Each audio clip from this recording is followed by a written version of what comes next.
Mheshimiwa Dr. John Pombe Joseph Magufuli, Rais wa Jamhuri ya Muungano wa Tanzania, Mheshimiwa Mama Samia Suluhu Hassan, Makamu wa Rais wa Jamhuri ya Muungano wa Tanzania, Mheshimiwa Kassim Majaliwa Mbunge, Waziri Mkuu wa Serikali ya Jamhuri ya Muungano wa Tanzania, Mheshimiwa Job Augustine Ndugai, Spika wa Bunge la Jamhuri ya Muungano wa Tanzania, Judge Masaju, mwakilishi wa Jaji Mkuu wa Tanzania,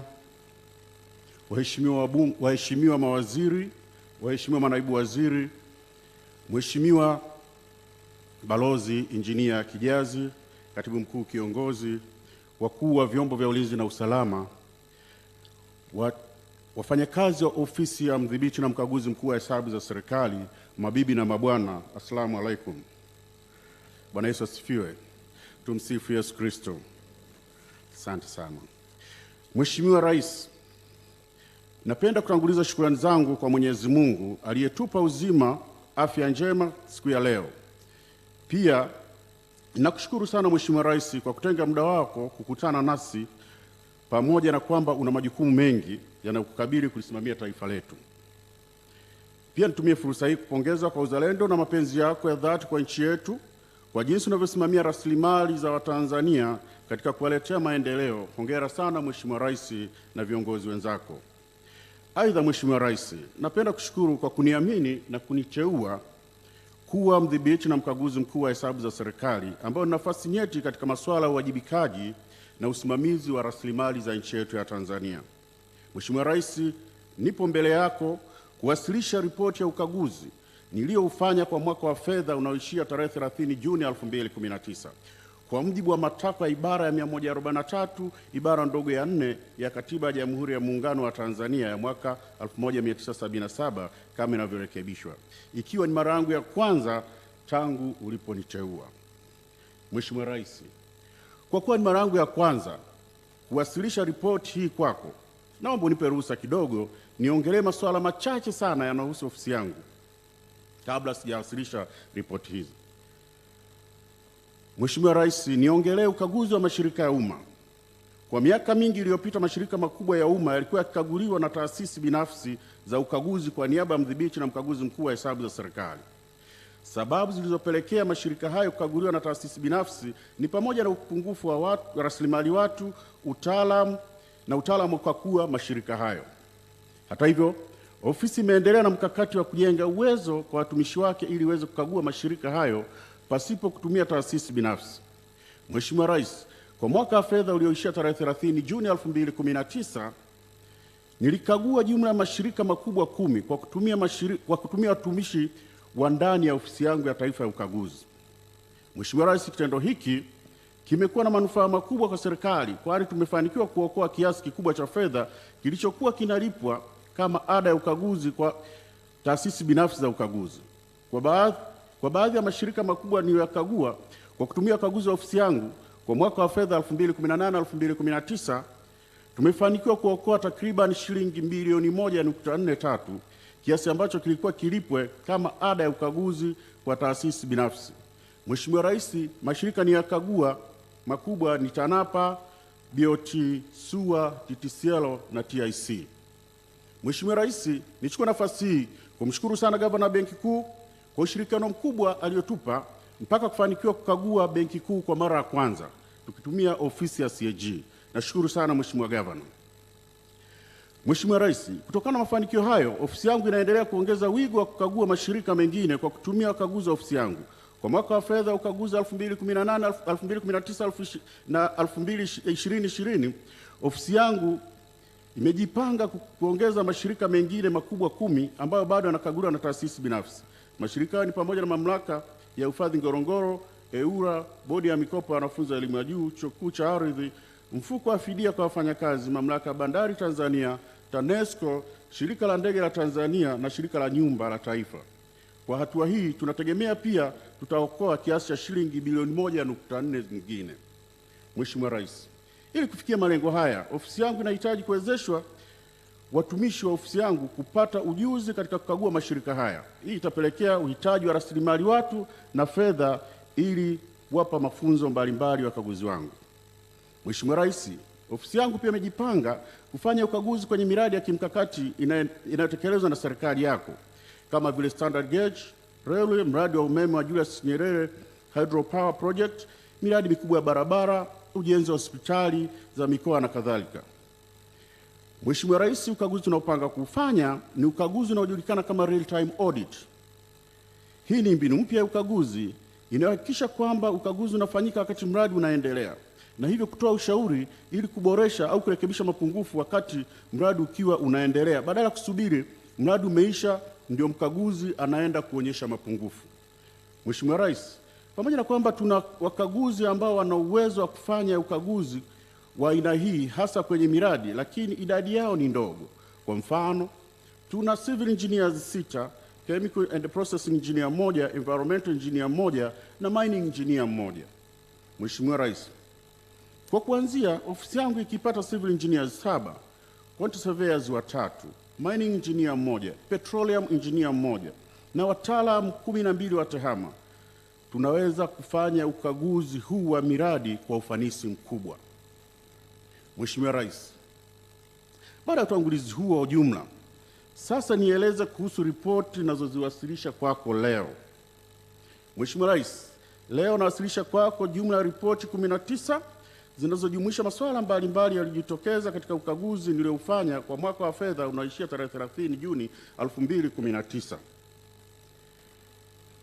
Ripoti ninazowasilisha kwako Mheshimiwa Rais ni pamoja na ripoti ya serikali kuu, ripoti ya mamlaka ya serikali za mitaa, ripoti ya mashirika ya umma, ripoti ya miradi ya maendeleo, ripoti ya ukaguzi wa ufanisi, ripoti ya ukaguzi wa mifumo ya TEHAMA, ripoti ya ufuatiliaji wa mapendekezo yaliyotolewa katika ripoti za ukaguzi wa ufanisi kwa miaka iliyopita, na ripoti 12 za ukaguzi zinazohusu sekta mbalimbali. Ripoti hizo za ukaguzi wa ufanisi ni ufuatiliaji wa utekelezaji wa wakaguzi wa ufanisi iliyotolewa mwaka 2016, ukaguzi wa ufanisi wa usimamizi wa makusanyo ya mapato kutoka kampuni ya simu, ukaguzi wa ufanisi wa usimamizi na upatikanaji wa umeme wa uhakika na utoaji wa huduma ya umeme, ukaguzi wa ufanisi kuhusu ufuatiliaji na utekelezaji wa shughuli za manunuzi ya umma, ukaguzi wa ufanisi katika usimamizi wa mradi wa ujenzi wa maghala na vihenge vya kutunzia mazao, ukaguzi wa ufanisi katika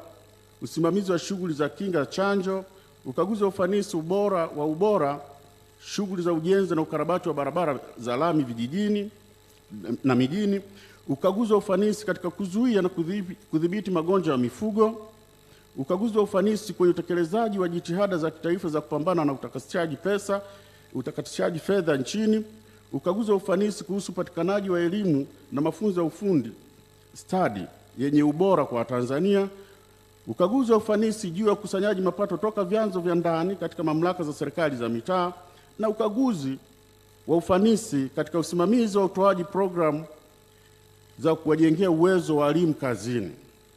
Mheshimiwa Rais, sasa niende kwenye mwenendo wa hati za ukaguzi na tathmini ya utekelezaji wa mapendekezo ya mdhibiti na mkaguzi mkuu wa hesabu za serikali. Mheshimiwa Rais, mwenendo wa hati za ukaguzi. Katika ukaguzi wa hesabu niliofanya kwa taasisi za serikali kuu, mamlaka ya serikali za mitaa, mashirika ya umma, miradi ya maendeleo na vyama vya siasa kwa mwaka wa fedha ulioishia tarehe 30 Juni 2019, nimetoa jumla ya hati 1082 za ukaguzi. Kati ya hati hizo, hati zinazoridhisha ni 1017 sawa na 94%, hati zenye shaka ni 46 sawa na 4.25%, hati zisizoridhisha ni 7 sawa na 0.64%, na hati mbaya ni 12 sawa na 1.11%. Kuna jedwali linaonyesha hati hizo ambazo nimezitoa. Taasisi ambazo zimepata hati isiyoridhisha, taasisi za serikali ni Ubalozi wa Tanzania Addis Ababa, kampuni ya Stami Gold, Tume ya Taifa ya Mpango wa Utumiaji Bora wa Ardhi na mradi wa programu ya maendeleo ya sekta ya maji katika halmashauri ya wilaya ya Handeni. Mheshimiwa Rais, nimekagua pia vyama vya siasa ambavyo vyama 4 vilipata hati isiyoridhisha na vyama 11 vilipata hati mbaya. Mheshimiwa Rais, tathmini ya utekelezaji wa mapendekezo yaliyotolewa miaka iliyopita. Katika ripoti ya ukaguzi wa hesabu za serikali kwa miaka iliyopita, nilitoa mapendekezo mbalimbali yaliyolenga kuimarisha usimamizi wa rasilimali za umma pamoja na kuboresha ukusanyaji wa mapato. Katika ukaguzi wangu wa mwaka huu, nilifanya tathmini ya utekelezaji wa mapendekezo yaliyotolewa miaka iliyopita. Kati ya mapendekezo 266 niliyotoa miaka iliyopita, mapendekezo 82 sawa na 81% tu yametekelezwa kikamilifu. Mapendekezo 95 sawa na 36% utekelezaji wake unaendelea. Aidha, mapendekezo 67 sawa na 25% utekelezaji wake haujaanza, na mapendekezo 22 sawa na 8% yamepitwa na wakati. Mheshimiwa Rais, natambua kuwa serikali inaendelea kuchukua hatua mbalimbali katika kuyafanyia kazi mapendekezo haya. Hata hivyo, hali ya utekelezaji wa mapendekezo haya hairidhishi, kwani kati ya mapendekezo 266 kama nilivyosema hapo juu, ni mapendekezo 82 tu yametekelezwa kikamilifu. Hivyo jitihada zaidi zinahitajika kukamilisha utekelezaji wa mapendekezo ili kuimarisha mifumo ya udhibiti wa ndani kwa lengo la kuongeza mapato na kudhibiti matumizi. Mheshimiwa Rais, nije kwenye matokeo ya ukaguzi wa serikali kuu. Katika ukaguzi wa hesabu za serikali kuu kwa mwaka wa fedha ulioishia tarehe 30 Juni 2019, nimebaini mambo kadhaa yanayohitaji kufanyiwa kazi ili kuleta ufanisi na uwajibikaji katika kusimamia matumizi ya rasilimali za umma na ukusanyaji wa mapato kama ifuatavyo. Usimamizi wa mapato ya kodi. Katika mwaka wa fedha ulioishia tarehe 30 Juni 2019, Mamlaka ya Mapato Tanzania ilikusanya kiasi cha shilingi trilioni 15.74 kati ya kisia trilioni 18.29, hivyo kutofikia malengo kwa kiasi cha shilingi trilioni 2.55 sawa na 4%. Mheshimiwa Rais, napongeza juhudi zako za serikali unayoongoza kwa ongezeko la mapato yatokanayo na kodi ambayo yamefanikiwa kutokana na usimamizi madhubuti wa makusanyo, udhibiti wa vitendo vya rushwa na uimarishaji wa mifumo ya ndani inawezesha mapato mengi kuifikia serikali tofauti na miaka ya nyuma. Katika adhima ya kuendelea kuongeza mapato yatokanayo na kodi, nimebaini maeneo yafuatayo yatakayosaidia katika kuongeza mapato yetu ili kufikia malengo tuliyojiwekea endapo yatafanyiwa kazi kwa haraka. Mheshimiwa Rais, kuna kodi zinasubiri maamuzi ya mamlaka za rufaa za kodi kiasi cha shilingi trilioni 366.04. Katika mwaka ulioishia tarehe 30 Juni, Mamlaka ya Mapato Tanzania ilikuwa na mashauri ya kodi kwenye mamlaka za rufaa za kodi ya kiasi cha shilingi trilioni 366.04. Hata hivyo, kiasi hiki kimepungua kwa 4.6% ikilinganishwa na mwaka uliopita, yani 2017-2018, ambapo kulikuwa na mashauri ya kodi ya kiasi cha shilingi trilioni 382.71. Sababu mojawapo zinazopelekea mlundikano wa mashauri ya kodi ni pamoja na uhaba wa fedha kwa mamlaka za rufaa za kodi unaoathiri utendaji wa kazi. Suala hili lina madhara katika kiwango cha kodi kinachokusanywa na mamlaka ya mapato. Mheshimiwa Rais, nashauri serikali iboreshe utendaji wa mamlaka za rufaa za kodi kwa kuhakikisha zinakuwa na bajeti ya kutosha na rasilimali nyingine ili ziweze kutekeleza majukumu yake kwa ufanisi na kuhitimisha kesi za kodi kwa wakati tuweze kukusanya mapato. Mheshimiwa Rais, mapungufu katika kusimamia mapingamizi ya kodi. Pia mamlaka ya mapato imekubali mapingamizi ya kodi yanayofikia bilioni 84.62 yaliyowasilishwa na walipa kodi mbalimbali. Hata hivyo, mapingamizi haya huchelewa kufanyiwa kazi kinyume na utaratibu wa TRA wa huduma kwa mteja. Ucheleweshaji huu una madhara katika kufikia malengo ya makusanyo, kwani kodi yenye thamani hiyo inakuwa haijalipwa mpaka uamuzi wa mapingamizi hayo utolewe. Mheshimiwa Rais, nashauri serikali kuongeza ufanisi katika kushughulikia mapingamizi ya kodi kwa wakati kwa kuongeza idadi ya watumishi wenye uzoefu na ujuzi pamoja na kuongezea mafunzo ya watumishi wa kitengo cha huduma za kiufundi na kitengo cha ukaguzi wa kodi na kuboresha utoaji makadirio ya kodi. Mheshimiwa Rais, ufuatiliaji wa madeni ya kodi. Nimebaini ufuatiliaji usioridhisha madeni ya kodi uliopelekea kuchelewa kukusanya madeni ya pingamizi ya kodi ambayo yalikataliwa na mamlaka na adhabu za makosa ya walipa kodi kiasi cha shilingi bilioni 24.78. Vile vile nilibaini kutokusanywa kwa madeni ya muda mrefu katika idara ya forodha kiasi cha shilingi bilioni 18.08. Mheshimiwa Rais, nashauri serikali iongeze jitihada za kuboresha mikakati ya ufuatiliaji na ukusanyaji wa madeni ya kodi, kuhakikisha kuwa kodi na tozo zinakusanywa kwa wakati. Serikali iweze kufanya makubaliano au serikali ifanye makubaliano na walipa kodi ili malipo ya kodi yafanyike kwa awamu.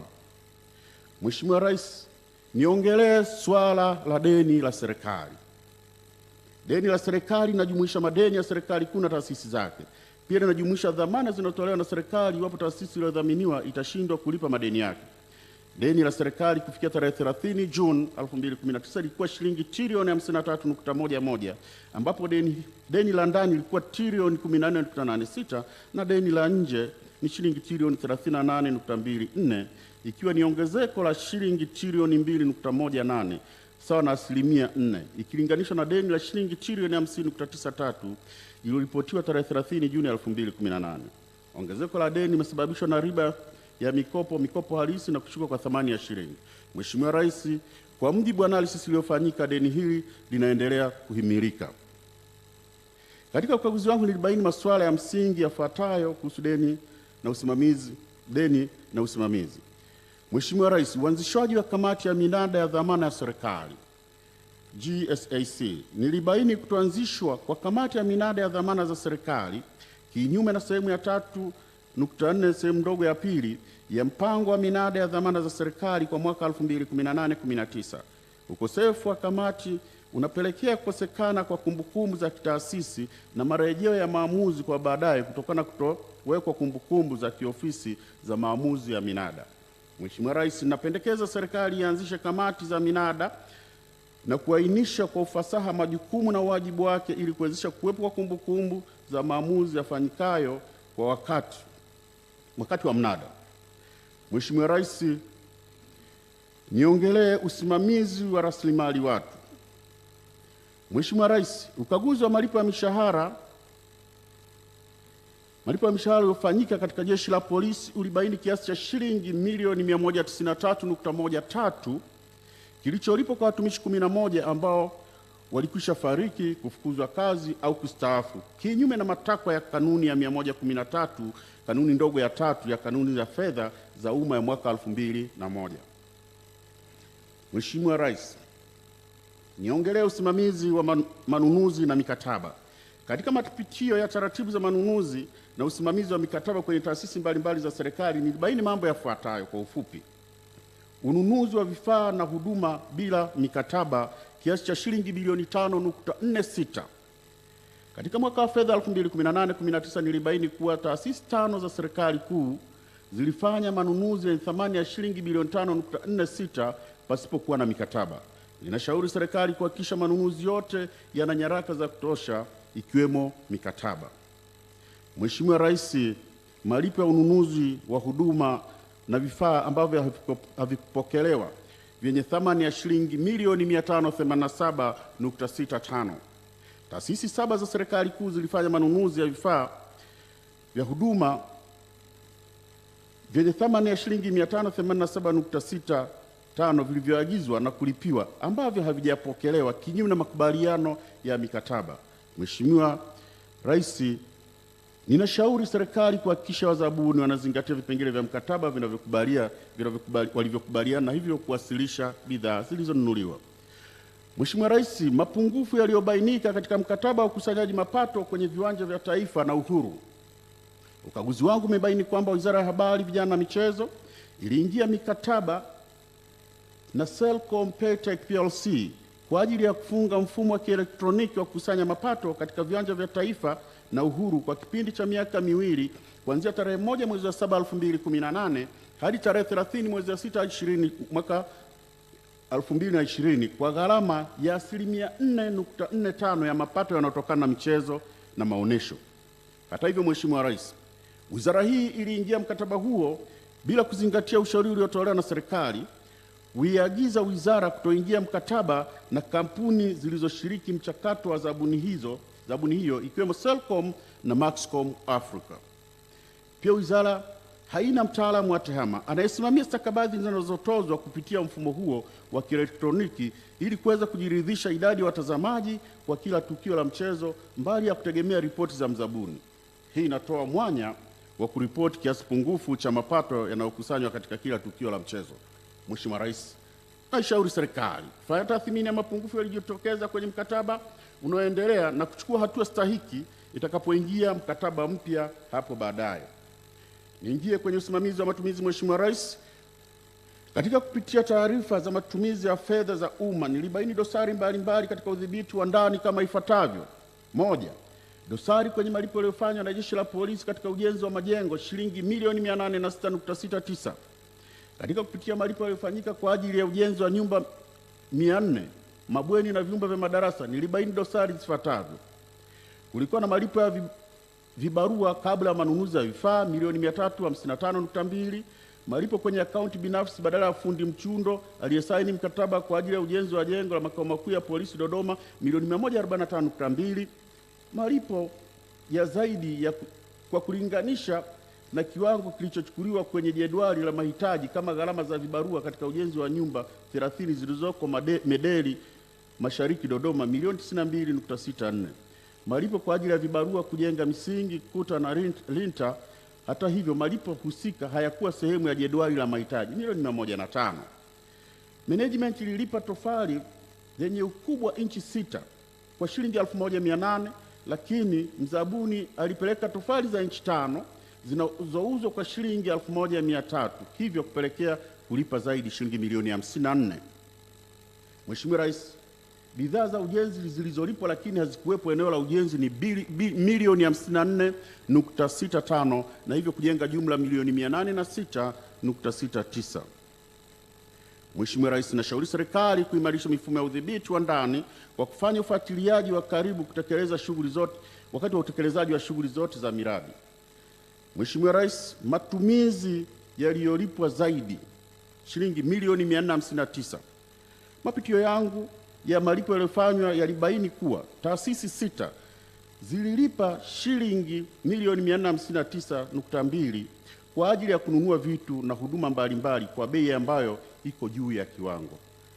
Taasisi hizo ni Mahakama ya Tanzania milioni 75, Ofisi ya Rais TAMISEMI milioni 13, Sekretarieti ya Mkoa wa Tanga milioni 31, Sekretarieti ya Mkoa wa Dodoma milioni 7, Sekretarieti ya Mkoa wa Tabora milioni 45, Wizara ya Maji milioni 286. Mheshimiwa Rais, na kujenga milioni 459.02. Mheshimiwa Rais, nashauri maafisa masuhuri waimarishe udhibiti wa ndani katika kuchakata malipo na kuhakikisha kiasi kilicholipwa zaidi kinarejeshwa serikalini. Mheshimiwa Rais, malipo yaliyofanyika bila kudai risiti za kielektroniki milioni 940.92. Nimebaini kuwa shilingi milioni 940.92 zililipwa kwa zabuni mbalimbali bila kudai risiti za kielektroniki kama inavyotakiwa na kifungu cha 36 cha Sheria ya Usimamizi wa Kodi ya mwaka 2015. Mheshimiwa Rais, napendekeza maafisa masuhuri kutumia zabuni wanaotoa risiti za kielektroniki au hati za madai zilizounganishwa na mamlaka ya mapato ili kodi halisi ziweze kulipwa. Mheshimiwa Rais, matumizi yasiyo na tija shilingi milioni 948.93. Taasisi 4 zilitumia shilingi milioni 948.93 katika matumizi yasiyo na tija kama ifuatavyo: Tume ya Huduma ya Walimu, malipo ya kodi ya nyumba ambayo haitumiki milioni 2.4. Jeshi la Kujenga Taifa, gharama za kuchelewa kutoa magari bandarini milioni 57. Sekretarieti ya Mkoa wa Mwanza, malipo ya dhamana ambayo haikuwa sehemu ya masharti maalum ya mkataba milioni 3. Sekretarieti ya Mkoa wa Tabora, gharama za nyongeza zilizotokana na kusimamisha kazi ya ujenzi milioni 41. Tume ya Taifa ya Umwagiliaji, tozo za ziada zilizotokana na kuchelewa kutoa mizigo bandarini milioni 843. Napendekeza maafisa mashuhuri kuimarisha udhibiti wa ndani ambao utadhibiti matumizi yasiyokuwa na tija kwa serikali. Mheshimiwa Rais, mapungufu yaliyobainika kwenye kaguzi za balozi za Tanzania nje ya nchi. Mheshimiwa Rais, nimebaini kuwa balozi za Brazil, Algeria na Stockholm zilitumia kiasi cha shilingi bilioni 1.02 kukodi nyumba za makazi, kiasi ambacho kinaweza kuepukika kwa kukarabati nyumba za makazi ambazo zimechakaa. Mheshimiwa Rais, napendekeza balozi husika kwa kushirikiana na Wizara ya Mambo ya Nje na Jumuiya ya Afrika Mashariki kukarabati nyumba za makazi ili kupunguza gharama kubwa za pango kwa serikali. Mheshimiwa Rais, nimebaini pia balozi 5 zilifanya malipo yanayofikia shilingi milioni 645.07 ambayo hayakuwa na nyaraka toshelezi kinyume na kanuni ya 95 ya kanuni ya fedha za umma ya mwaka 2001. Balozi hizo ni balozi wa Tanzania Ottawa, Canada, Bujumbura, Burundi, Moscow, Urusi, Stockholm, Sweden na Tokyo, Japan. Nashauri balozi husika ziimarisha udhibiti wa ndani wa utunzaji wa nyaraka za fedha. Mheshimiwa Rais, majengo yaliyotelekezwa, ukarabati usiokamilika na viwanja vilivyotelekezwa katika balozi zetu nje ya nchi. Nilibaini balozi 14 zina majengo yaliyotelekezwa kwa muda mrefu yanayohitaji ukarabati mkubwa ili kuendelea kutumika. Balozi hizo ni Geneva, Nairobi, Kigali, Maputo, Bujumbura, Kinshasa, Stockholm, Lusaka, Khartoum, New York, Pretoria, Washington, Lilongwe na Harare. Mheshimiwa Rais, ukaguzi wa vyama vya siasa. Mheshimiwa Rais, nilibaini Chama cha Wananchi CUF kilipokea ruzuku kutoka serikalini ya kiasi cha shilingi milioni 369.38, lakini chama hicho kilihamisha kiasi cha shilingi milioni 300 kutoka kwenye akaunti ya chama kwenda akaunti binafsi ya mwanachama na kiasi cha shilingi milioni 69 kilitolewa kama fedha taslimu. Hata hivyo, nyaraka za matumizi ya fedha hizo hazikuwasilishwa kwangu kwa ajili ya ukaguzi. Pia nilibaini kiasi kingine cha shilingi milioni 47 kilitolewa kwenye akaunti ya benki ya chama pasipokuwa na idhini ya katibu mkuu wa chama kama ilivyoelekezwa katika kanuni za fedha za Chama cha Wananchi. Nashauri mifumo ya udhibiti wa ndani ya Chama cha Wananchi CUF iboreshwe ili kuhakikisha matumizi yanazingatia kanuni zilizowekwa. Mheshimiwa Rais, matumizi yasiyokuwa na tija ya kumfidia mpangaji bila kufuata utaratibu, shilingi milioni 60. Nilibaini kuwa jumuiya ya wazazi wa Chama cha Mapinduzi ilimwondoa mpangaji bila kufuata taratibu. Matokeo yake, mpangaji alionyesha nia ya kufungua kesi ya madai na kulipwa fidia shilingi milioni 800. Hata hivyo, jumuiya ya wazazi ililipa kiasi cha shilingi milioni 60 kama fidia ya hasara baada ya mazungumzo ya kirafiki kufanyika na suala hilo kumalizika nje ya mahakama. Nashauri jumuiya ya wazazi kufuata vigezo masharti yaliyoainishwa kwenye mikataba ili kuondoa migogoro isiyo lazima itakayopelekea upotevu wa fedha kama hizo milioni 60. Mheshimiwa Rais, matokeo ukaguzi wa serikali za mitaa. Mheshimiwa Rais, nilifanya ukaguzi katika mamlaka 185 ya serikali za mitaa, na katika ukaguzi huo nilibaini masuala mbalimbali ambayo serikali inapaswa kuyafanyia kazi ili kuboresha usimamizi wa rasilimali za umma kama ifuatavyo. Mheshimiwa Rais, bilioni 17.41 za mapato ya vyanzo vya ndani hazikupelekwa kwenye miradi ya maendeleo. Ukaguzi wangu ulibaini kuwa kiasi cha shilingi bilioni 109 kilikusanywa na mamlaka 60 za serikali za mitaa, ambapo kati ya kiasi hicho shilingi bilioni 43 kilipaswa kutengwa kwa ajili ya miradi ya maendeleo ikiwa ni 40% mpaka 60 ili kutekeleza matakwa ya sehemu ya 5 sehemu ndogo ya 13 ya mwongozo wa maandalizi ya mpango wa bajeti wa mwaka 2018-19. Hata hivyo kiasi cha shilingi bilioni 26.37 tu ndicho kilichohamishwa kwa ajili ya kutekeleza miradi ya maendeleo na kuacha kiasi cha shilingi bilioni 17.41 ambacho hakikupelekwa. Nashauri serikali kufuatilia kwa ukaribu utekelezaji wa maagizo na mwongozo wa bajeti kuhakikisha kuwa kiasi kinachotengwa kutoka kwenye mapato ya ndani kinaelekezwa kwenye miradi ya maendeleo. Mheshimiwa Rais, matukio yanayoashiria ubadhirifu katika baadhi ya mamlaka za serikali za mitaa. Wakati wa ukaguzi nilibaini matukio ya udanganyifu ya jumla ya shilingi bilioni 1.25 ambayo yanahitaji uchunguzi zaidi. Matukio haya yanaashiria mapungufu katika mifumo ya udhibiti wa ndani yaliyolenga kubaini na kudhibiti vitendo vya udanganyifu. Matukio haya yameorodheshwa kwenye jedwali hapa chini. Kuna halmashauri ya Itigi, wilaya ya Itigi, halmashauri ya Kondoa, mji Kondoa, halmashauri ya wilaya ya Iramba, halmashauri ya mji Songea, halmashauri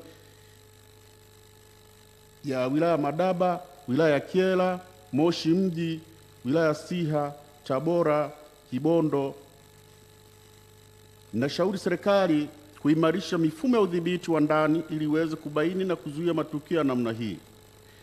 Mheshimiwa Rais, usimamizi wa mishahara na rasilimali watu ndani ya mamlaka za serikali za mitaa. Malipo ya mishahara kwa watumishi waliokoma utumishi wao milioni 167.44. Mheshimiwa Rais, nilibaini malipo yaliyolipwa kwa watumishi waliokoma utumishi wao kiasi cha shilingi milioni 167.44 kutokana na sababu mbalimbali kama vile kustaafu, kufariki, utoro kazini na aliyofukuzwa kazi.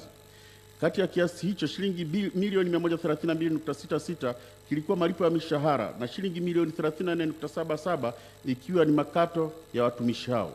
Halmashauri zinazohusika ni Arusha mji, Buchosa, Handeni, Ilemela, Kondoa, Korogwe, Kwimba, Madaba, Misungwi, Muheza, Ngorongoro, Rombo, Sengerema, Siha na Simanjiro.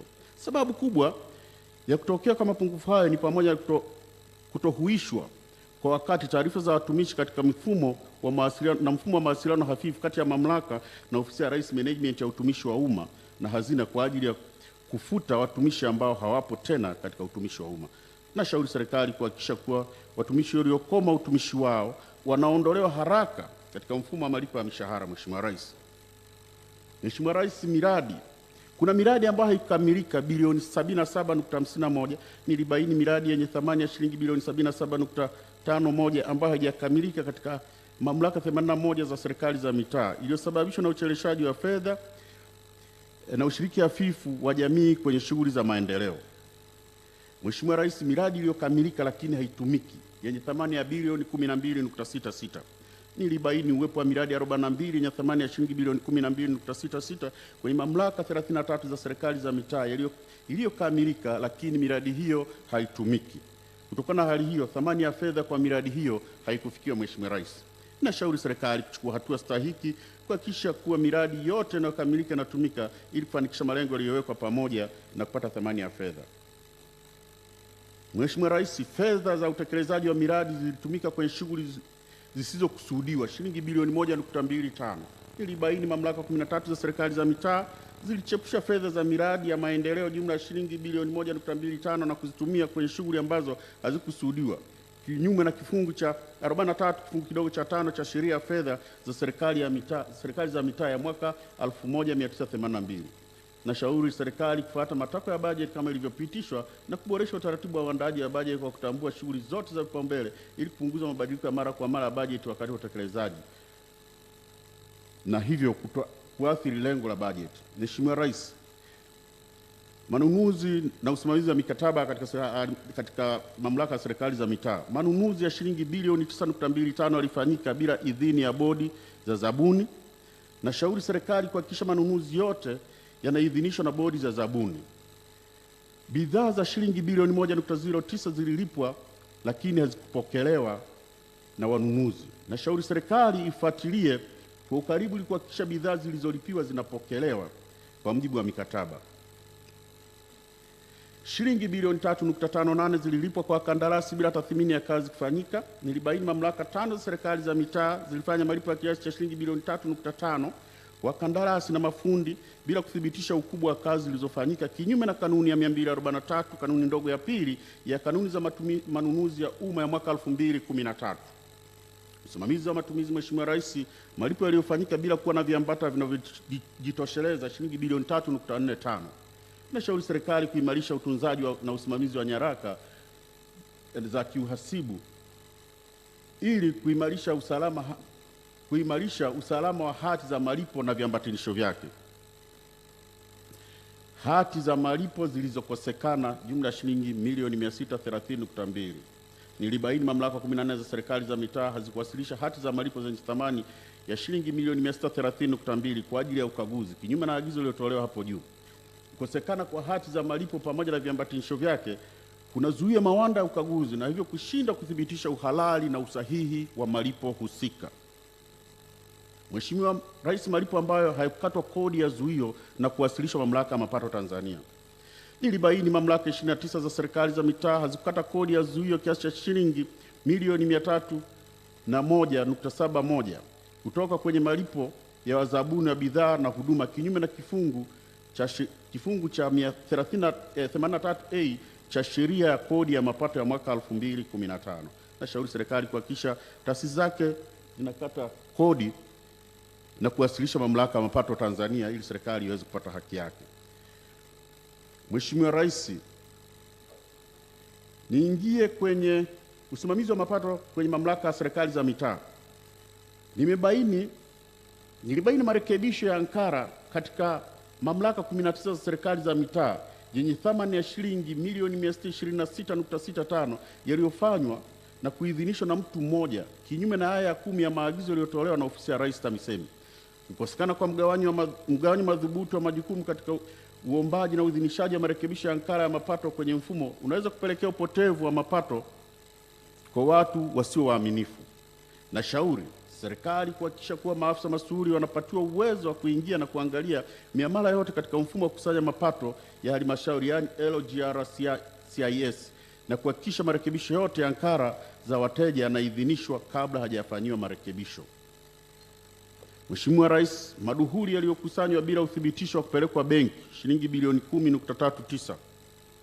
Nilibaini kiasi cha shilingi bilioni 10.39 kilichokusanywa katika mamlaka 84 za serikali za mitaa hakikuthibitishwa kupelekwa benki kinyume cha agizo la 50 sehemu ndogo ya 5 ya memoranda ya fedha za serikali za mitaa ya mwaka 2009. Kutokana na kukosekana kwa taarifa za kupeleka maduhuli benki, sikuweza kuthibitisha uhalali, usahihi na ukamilifu wa kiasi cha mapato ya ndani kilichokusanywa na kuripotiwa katika taarifa za hesabu za mamlaka ya serikali za mitaa. Mheshimiwa Rais, niende kwenye matokeo ya ukaguzi wa mashirika ya umma. Mheshimiwa Rais, uwasilishaji wa hesabu kwa ajili ya ukaguzi. Kifungu cha 31 cha sheria ya ukaguzi ya mwaka 2008 kinataka mashirika ya umma kuwasilisha hesabu kwa mdhibiti na mkaguzi mkuu wa hesabu za serikali ndani ya miezi mitatu baada ya mwisho wa mwaka wa fedha husika. Baada ya hesabu kupokelewa na kwa mujibu wa kifungu kilichotajwa hapo juu, kifungu namba 32 kifungu kidogo cha 4 cha sheria hiyo kinamtaka mdhibiti na mkaguzi mkuu wa hesabu za serikali kufanya ukaguzi wa hesabu zilizowasilishwa ndani ya miezi 6 au kwa kipindi zaidi kama itakavyoamriwa na Bunge. Hata hivyo, hadi kufikia tarehe 1 Machi 2020, hesabu zilizokaguliwa na kuidhinishwa na mashirika ya umma 41 hazikuwasilishwa kwangu kutokana na sababu mbalimbali, kama hesabu husika kutokuwa zimesainiwa. Taarifa ambazo hazikuwasilishwa, taasisi ambazo hazikuwasilisha hesabu ili zitolewe hati ya ukaguzi ziko 41 na ziko kwenye jedwali. Mheshimiwa Rais, nashauri mashirika yote na taasisi za serikali zihakikishe zinawasilisha hesabu zao kila mwaka ili niweze kuzikagua na kuzitolea hati za ukaguzi katika kutimiza matakwa ya kisheria na kikatiba. Mheshimiwa Rais, kuna wapangaji wasiokuwa na mikataba. Kurasa 39, Mheshimiwa Rais, 5.5. Kampuni ya uendelezaji wa uwanja wa ndege wa kimataifa Kilimanjaro KADICO na shirika la masoko ya Kariakoo yalikuwa na jumla ya wapangaji 710 wanaokalia majengo yao. Hata hivyo, jumla ya wapangaji 401 sawa na 56% hawakuwa na mikataba ya upangaji, ingawa walikuwa wakiendelea kufanya biashara katika majengo ya mashirika haya. Mheshimiwa Rais, nashauri serikali kuhakikisha mikataba ya upangishaji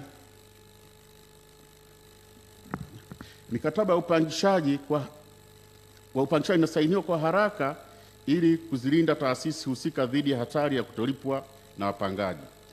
Mheshimiwa Rais,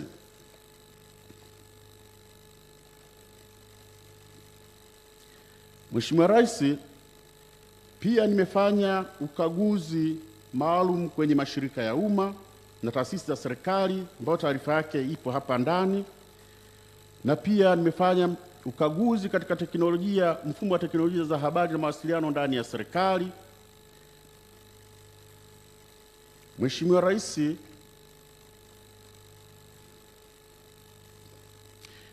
Rais, masuala niliyowasilisha kwako ni muhtasari wa mambo machache niliyoona ni muhimu zaidi kukufahamisha. Hata hivyo, ripoti ninazokabidhi kwako zina mambo mengi zaidi na ushauri wa kina kwa kila swala kwa lengo la kuongeza uwajibikaji na usimamizi wa rasilimali za umma ni matumaini yangu kwamba utapata muda wa kuzisoma ili ziweze kuchangia katika juhudi zako za kuwaletea Watanzania maendeleo. Mheshimiwa Rais, naomba nitumie fursa hii kushukuru tena wewe binafsi kwa ushirikiano wako na kwa kuthamini mchango wa ofisi yangu ili kujiridhisha kwa jinsi hii inadhihirisha kwa jinsi ulivyotenga muda wa kunisikiliza.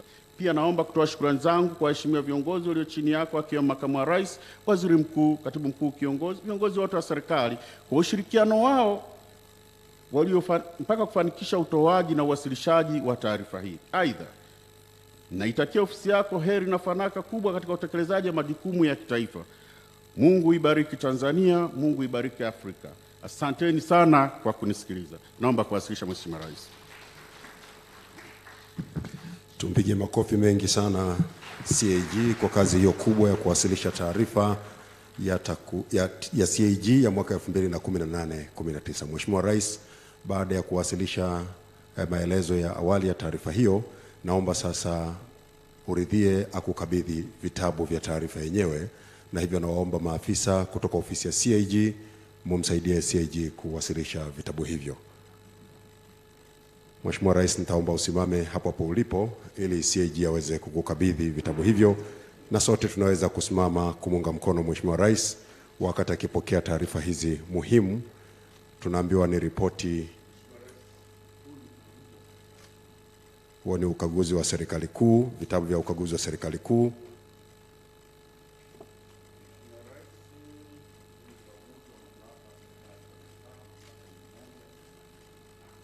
Mamlaka 185 za serikali za mitaa, vitabu vyake vimeshakabidhiwa.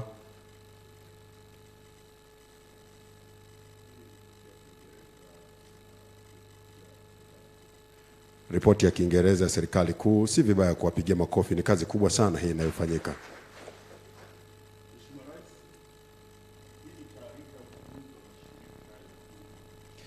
Hiyo ni taarifa ya ukaguzi wa mashirika ya umma, vitabu vya ukaguzi wa mashirika ya umma.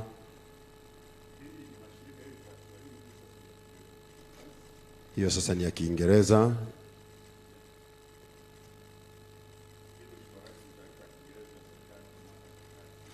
Taarifa ya Kiingereza ya mamlaka za serikali za mitaa, ofisi ya CAG inatoa kwa lugha mbili, Kiingereza na Kiswahili.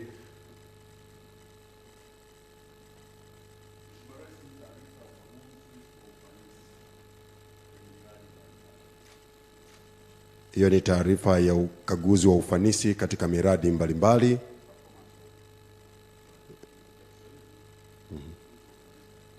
Haya, kwa King'eng'e wanasema performance edit. Tumpigie makofi mengi sana CAG kwa kuwasilisha taarifa hizo. Asante sana Mheshimiwa Rais, karibu uketi. Na waheshimiwa viongozi, naomba tuketi. Tunakushukuru sana CAG kwa kuwasilisha taarifa hiyo ya mwaka 2018-2019, taarifa ya mdhibiti na mkaguzi mkuu wa hesabu za serikali.